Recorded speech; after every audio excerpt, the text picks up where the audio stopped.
Catherine Sauvia, bonjour. Bonjour. Vous êtes économiste à l'Institut de recherche économique et sociale, l'IRES, et vous venez aujourd'hui nous parler de l'état du syndicalisme et plus globalement des mouvements sociaux aux États-Unis. C'est un sujet sur lequel vous avez rédigé un article.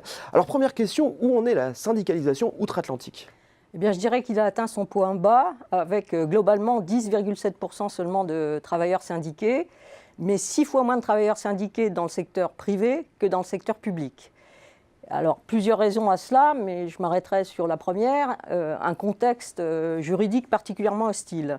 C'est une loi de 1935, la loi Wagner, qui accorde pour la première fois aux États-Unis des droits à certains travailleurs à la syndicalisation et à la négociation collective, mais droits qui vont être remis en cause 12 ans après par une autre loi, la loi Taft-Hartley.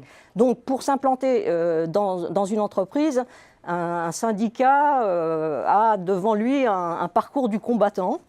Mais quand il s'est implanté après une majorité de suffrages en sa faveur, le syndicat obtient le monopole de la représentation et tous les travailleurs autorisés doivent se syndiquer, y compris ceux qui ont voté contre.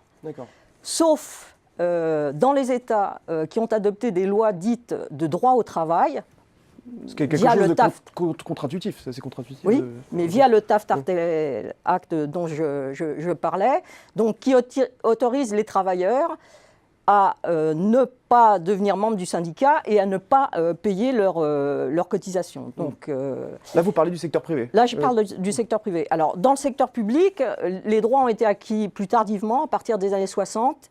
Ils sont inégaux selon les États, ils sont plus limités surtout que dans le secteur privé, et ils font l'objet d'attaques très frontales depuis 2011. Et un arrêt de la Cour suprême qui est attendu cet été 2018 pourrait quasi anéantir ces droits. Alors comment est-ce qu'ils font les syndicats